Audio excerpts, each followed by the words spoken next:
پری کا تحفہ۔ وہ ایک سنہری شام تھی جب شہزادی الینا، شہزادی ثنا اور ان کی پکی سہیلی شفق سب محل کے باغیچے میں خوشگوار موسم کا مزہ لے رہی تھیں۔ شہزادی ثنا اور الینا دونوں جڑواں بہنیں تھیں۔ بچپن ہی سے ان کی دوستی ایک اچھے گھرانے کی لڑکی شفق سے تھی۔ یہ تینوں ایک دوسرے سے بے حد پیار کرتی اور ہمیشہ ساتھ ساتھ رہتی تھیں۔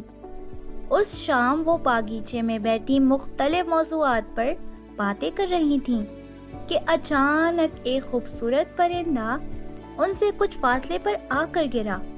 ان تینوں نے جب اس کے پاس جا کر دیکھا تو معلوم ہوا کہ وہ زخمی تھا۔ انہوں نے پرندے کی مرہم پٹی کی اور اس کے لیے چھوٹا سا گھونسلہ بنا دیا تاکہ وہ اس میں آرام سے رہ سکے، اور وہ پرندہ آہستہ آہستہ ٹھیک بھی ہو گیا۔ وہ سب بہت خوش تھیں۔ انہوں نے پرندے کے سر پر نرمی سے باری باری ہاتھ پھیرا تو وہ اچانک ایک خوبصورت پری کی شکل میں بدل گیا۔ وہ تینوں بہت حیران ہوئیں، مگر پری نے انہیں کہا کہ انہوں نے اس کی دیکھ بھال کی جس کے بدلے میں وہ ان کو تحفہ دینا چاہتی ہے۔ اور پھر اس نے اپنی چھڑی گھمائی تو اس کے ہاتھ میں ایک لال پوٹلی نمودار ہو گئی۔ جب اس نے اسے کھولا تو اس میں سے 3 خوبصورت سی چمکتی دھمکتی ہیرے کی انگوٹھیاں نکلیں جو اس نے ان تینوں میں تقسیم کر دی اور کہا کہ جب کبھی بھی مدد کی ضرورت ہو تو انگوٹھی کو اپنی مٹھی میں کس کر باندھ دیں تو وہ فوراً وہاں مدد کے لیے حاضر ہو جائے گی۔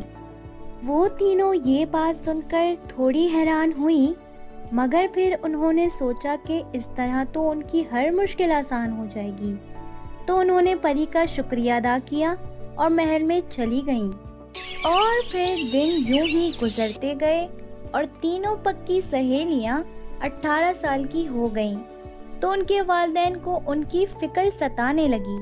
اور فکر کیسے نہ ہوتی، کیونکہ ان کے ملک کا رواج کچھ یوں تھا کہ اگر کسی بھی لڑکی کی عمر 18 سال کی عمر تک شادی نہیں ہوئی تو اسے 1 سال تک ملک کے سب سے پرانے جنگل میں، جہاں ہر طرح کا جانور اور ہر طرح کے کیڑے مکوڑے پائے جاتے تھے، چھوڑ دیا جاتا تھا، اور وہاں اپنے گھر کا کوئی سامان بھی نہیں لے جایا جا سکتا تھا۔ سب اسی فکر میں مبتلا تھے کہ اچانک چند آدمی آئے جو زبردستی شہزادی ثنا اور الینا کو ان کی سہیلی شفق کے ساتھ جنگل تک لے گئے، اور وہ تینوں الگ الگ سمتوں میں جائیں گی اور کوئی نہ کوئی راستہ ڈھونڈیں تاکہ اس جنگل سے باہر نکل سکیں۔ اور پھر آخر کار تینوں کے راستے جدا جدا ہو گئے۔ پھر 1 گھنٹہ چلنے کے بعد شہزادی الینا کو شدت سے پیاس لگی۔ اس نے سوچا کہ اب میں پانی کہاں سے ڈھونڈوں گی۔ پھر اچانک ہی اسے یاد آیا کہ وہ تو جب چاہے پری کو بلا سکتی ہے، تو اس نے فوراً اپنی انگوٹھی اتار کر اپنی مٹھی میں کس کر پکڑی تو ایک زوردار جھٹکا ہوا اور پری وہاں آ گئی، اور اس نے شہزادی الینا سے پوچھا کہ کیا کام ہے، تو الینا نے اسے سب کچھ بتا دیا۔ اور پھر پری نے مسکرا کر الینا کی طرف دیکھا اور وہاں سے غائب ہو گئی۔ شہزادی ثنا ایک پیڑ کے پاس آ کر رکی ہی تھی کہ اچانک کسی نے اس کے سر پر ہاتھ پھیرا اور وہ بے ہوش ہو گئی۔ اور ایسا ہی کچھ شفق کے ساتھ بھی ہوا۔ پھر اچانک شفق اور ثنا کی آنکھ کھلی تو انہوں نے دیکھا کہ شہزادی الینا کھڑی ہے اور مسکرا رہی ہے۔ وہ لوگ جنگل کی بجائے اپنے محل کے ایک کمرے میں تھیں۔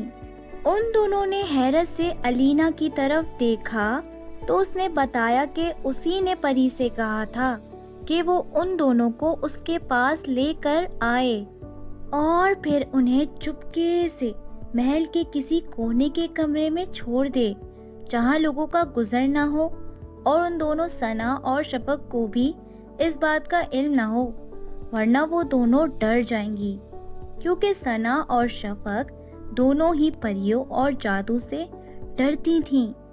اور اس کے بعد پھر پری مزے مزے کے کھانے لے کر حاضر ہوئی۔ اس وقت سونیا اور شفق کا ڈر بھی ختم ہو چکا تھا۔ پھر الینا نے پری سے کہہ کر ملک کے اس رواج کو ختم کروا دیا اور پھر سب لوگ خوشی خوشی رہنے لگے۔